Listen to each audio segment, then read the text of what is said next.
He had 2 small guns mounted on a plywood boat, and nearly 500 Marines trapped on a beach behind him. The official record says he turned that boat sideways and used it as a shield. His name was Douglas Munro. He was 22 years old, and in more than 200 years of the United States Coast Guard, he remains the only member of that service ever awarded the Medal of Honor. This is what happened at Point Cruz, Guadalcanal, on September 27, 1942.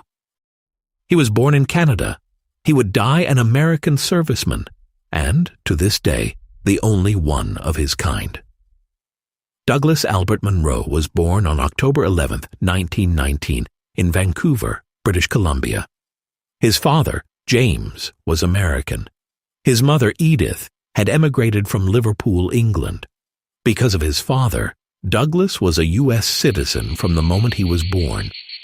When Douglas was about 2 years old, the family moved south to a small town in the Cascade foothills of Washington state, Cle Elum. His father worked as an electrician. Douglas was baptized at the local Episcopal church. He grew up, by every account, an ordinary American kid. He wrestled for Cle Elum High School. He played drums, trumpet, and harmonica, and marched with the town's drum and bugle corps, eventually leading it. But one detail matters more than any of that. During the Depression, Douglas's family was lucky. His father never lost his job, so Douglas and a friend spent their free time gathering and splitting firewood, and delivering it to neighbors who couldn't afford coal. No one asked him to do that. He just did. In 1939, with war already gathering in Europe, Munro applied to the Coast Guard. On September 18, 1939, he enlisted as an apprentice seaman. That same day, he met another recruit, Raymond Evans. The two became inseparable. Shipmates nicknamed them the Gold Dust Twins. Neither of them knew it yet, but Evans would be at his side for what came next. In 1941, the two friends volunteered for something neither of them had ever done, driving small boats onto enemy beaches under fire. Before that, Munro had served aboard the cutter Spencer on Atlantic neutrality patrols, training as a signalman. In July of 1942, the two friends were finally separated, transferred to different ships. Munro was headed for the Pacific. On August 7, 1942, American forces landed on Guadalcanal and the nearby island of Tulagi, the first major Allied offensive of the Pacific War. Munro helped land Marines in the third wave. Then he did something no one ordered him to do. He went ashore himself with a blinker light and signal flags to relay communications between the ships and the men on the beach.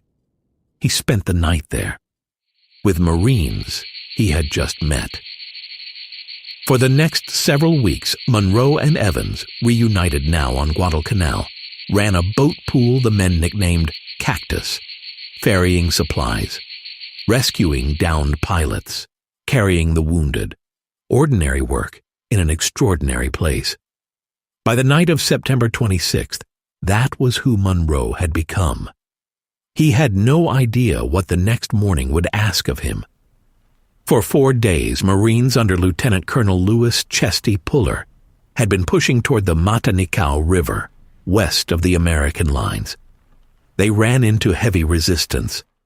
On the morning of September 27th, a radio message was misread.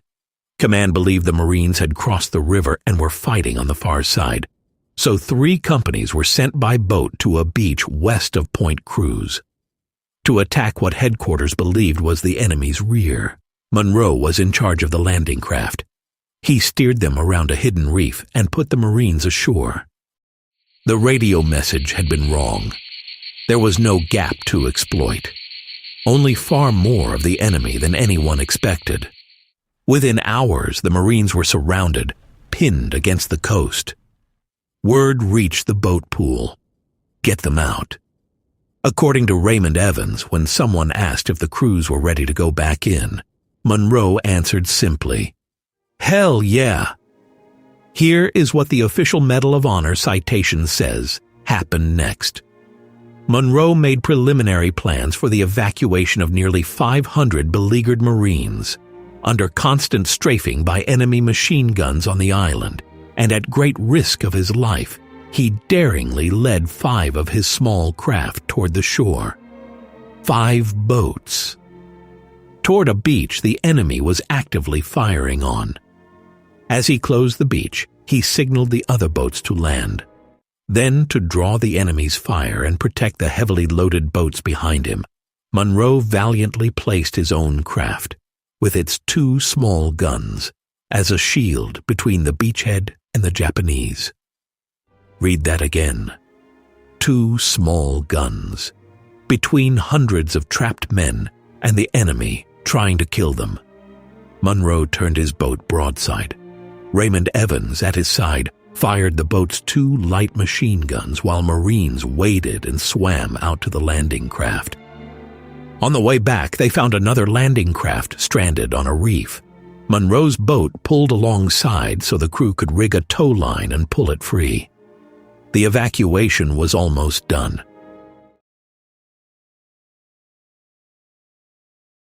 When the perilous task of evacuation was nearly completed, Munro was instantly killed by enemy fire. That is the citation's exact language.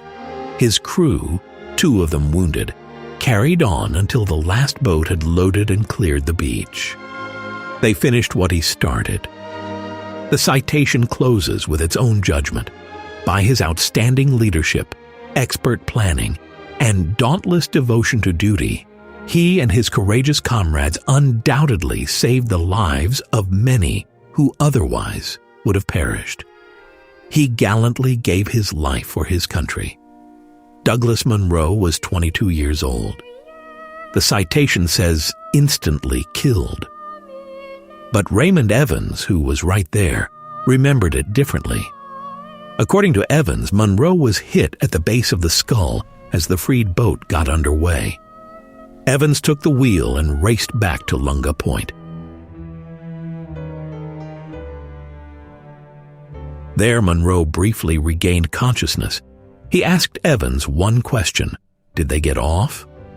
Told that the Marines had made it, Munro reportedly smiled and died. That story is not in the official citation. It comes from Raymond Evans, a named eyewitness, at his side until the end. This film tells you that plainly because the distinction matters, and because it doesn't make the story any less true or any less his. A telegram was already on its way to a small town in the Cascade foothills.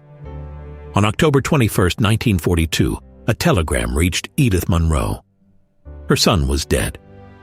7 months later, on May 24, 1943, President Franklin D. Roosevelt presented the Medal of Honor posthumously to James and Edith Munro at the White House. Within hours of that ceremony, Edith Munro would make a choice of her own.